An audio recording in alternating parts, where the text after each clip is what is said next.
My child, the fire you are standing in right now was never meant to consume you. It was meant to reveal that you cannot be consumed. I need you to stop right where you are. I need you to let those words land in the deepest room of your heart, because what I am about to speak over your life is not a motivational phrase painted on a coffee mug. This is a word from the throne room of heaven, carried on the breath of the God who formed your lungs, who numbered your days before you drew your first breath, who has never once looked away from your face, not even in your darkest moment, not even in your most shameful hour, not even in the hollow middle of the night when you pulled your knees to your chest and wondered if anyone in all of creation could possibly still care about you. Ikare, I have always cared, and I am here, right now, speaking directly to you, because you are not an accident and this moment is not a mistake. You are exactly where I knew you would be, and I have something to say to you about it. I see you. I want you to hear that before anything else. Not the version of you that shows up polished for others, not the smile you paste on when the world is watching, not the strength you perform because you are afraid of what people would think if they saw the real weight you are carrying. I see the real you. I see the version of you that sits in the quiet and does the math over and over again. The finances that do not add up no matter how many times you count them. The relationship that cracked in a place you do not know how to repair. The dream that once burned so bright inside your chest that it lit up every room you walked into, and now feels like nothing more than cold ash. I see the grief you have not had permission to fully feel. I see the fear you have learned to dress up as practicality. I see the loneliness you carry in a crowded room, the exhaustion behind your eyes that has nothing to do with how much you slept, the quiet ache of feeling like life is happening all around you while you press your face against the glass and wonder why joy seems to find everyone but you. I see it all, beloved. Every single thread of it, and not one piece of what you are carrying right now has escaped my notice.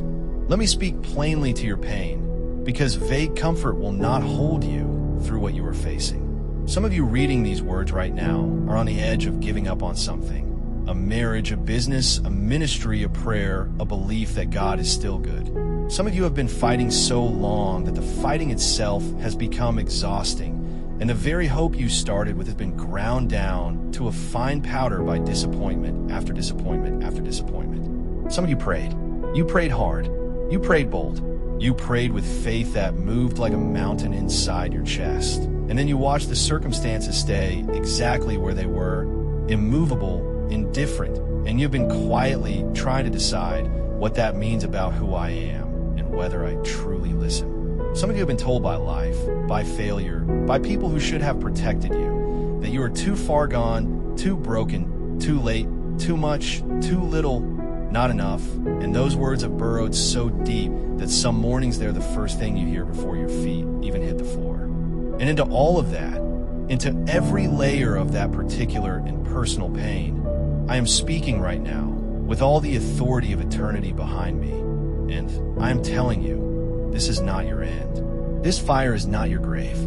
This valley has a floor, and it also has a way through, and I have already walked ahead of you. Open your heart and receive what the ancient word says, because I did not preserve it across centuries so it could sit on a shelf. Isaiah 43 verse 2 says this, and I need you to hear it like it was written with your name at the top of the page. When you pass through the waters, I will be with you. And when you pass through the rivers, they will not sweep over you. When you walk through the fire, you will not be burned. The flames will not set you ablaze. Notice what I did not say. I did not say I would keep you from the water. I did not say the river would stop for you, that the fire would never approach. I said through. I am a God of the through. I have never abandoned a single child of mine in the middle of their fire, and I will not start with you today. You are coming through this, not around it. Not out of it before it has finished its work, through it, and you will come out on the other side, transformed in ways that the person you were before you entered could not have held. Lamentations 3 verses 22 to 23 says, because of the Lord's great love we are not consumed, for his compassions never fail. They are new every morning. Great is your faithfulness. New every morning. That word new in the original language carries the image of something freshly drawn, freshly poured, untouched by yesterday's failures and yesterday's grief. I am not rationing compassion to you. I am not tallying how many times you have come back to me after wandering. Every single morning that your eyes open, my mercy is standing there before you like a river freshly filled, and it is yours, and it is enough, and it will be enough again tomorrow. Hear also the words of Romans 8, verse 28. And we know that in all things God works for the good of those who love him, who have been called according to his purpose. Not some things, not the easy things, not the things that make sense from where you are standing. All things. That means the broken thing. That means the thing you are still grieving. That means the door that closed. That means the season that felt like pure loss.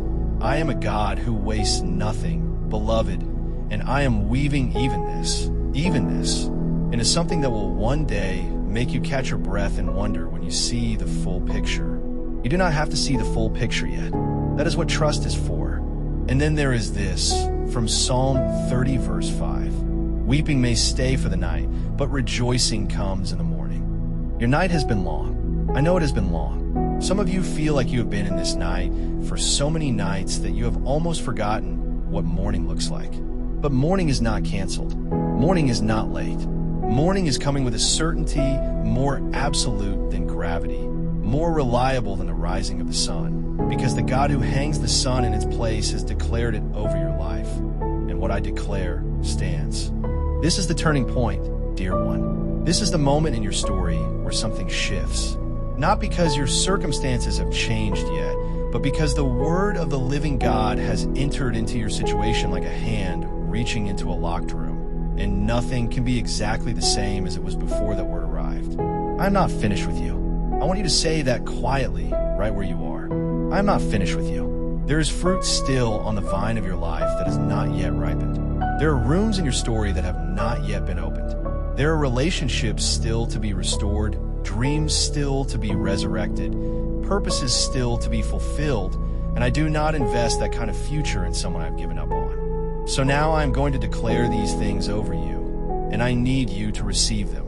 Not with the part of your mind that argues, but with the part of your spirit that knows my voice.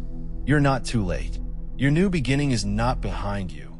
It is ahead of you, and it is closer than it has ever been. Every seed of faithfulness you have sown in this hard season is about to break through the ground, and what grows will be stronger for having been planted in difficulty. The hope that felt like it was dying was never dead. It was being pruned so it could bear more. The waiting was not wasted. The tears were not wasted. Not one act of faith you offer in the dark went unnoticed. The chains that held you in the old season are broken now. The story being written over your life carries redemption in its spine, and it does not end in defeat. You are coming out of this with more than you had when you went in. More wisdom, more compassion, more depth, more anointing, more unshakable knowing of who I am and who you are to me. You are loved with an everlasting love. You are chosen, you are held, and you're going to be okay. Let me tell you about a woman named Clara. Clara had spent 12 years building a small bakery from nothing but a hand-me-down oven and a recipe her grandmother had written in pencil on the back of an envelope. She had poured everything into it, her savings, her sleep, her hope. And then came the season when everything fell apart at once. The building's pipes burst and ruined her equipment. A loyal employee left suddenly. A review online was cruel enough to cut customers in half overnight. Clara stood in the middle of that empty, damaged bakery and asked God the only question she had left. Why? She locked the door that evening thinking she might not unlock it again. But that night, in the quiet of her small apartment, something shifted. She picked up her grandmother's recipe card. Water-stained now, the pencil faded, and she just held it. And in that holding, she felt something rise in her that she could not explain. Not a plan, not an answer, just a knowing. She went back. She cleaned up what the water had ruined. She rebuilt slowly, with help she had been too proud to ask for before. And a year later, Clara's bakery had doubled in size. Not because the road got easier, but because the road had made Clara the kind of woman who could carry something bigger. The burst pipes were the turning point she did not know she needed. The hard season was the one that made room for more. That is your story too, beloved. The thing that looks like an ending is a turning point in disguise. The thing that broke is creating space for something better to be built. I have not forgotten you. I have not stepped away.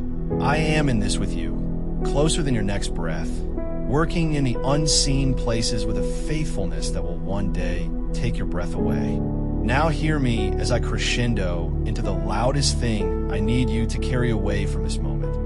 You are built to survive this, and more than survive, you are built to come through this transformed. You are not the person you were when this season started, and the person you are becoming is exactly who is needed for everything I have prepared ahead.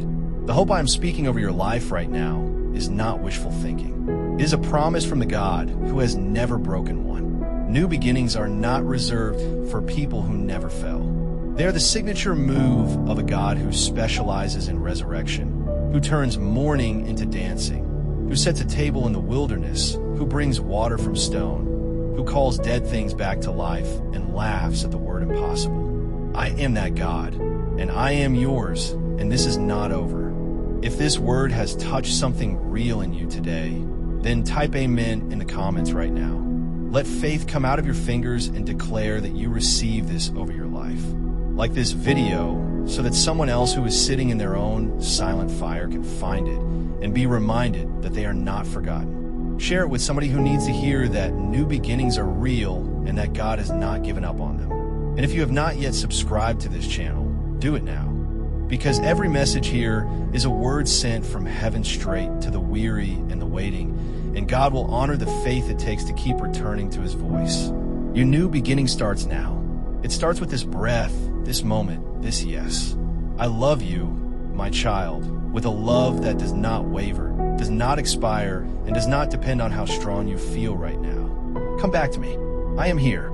I have always been here, and I always will be.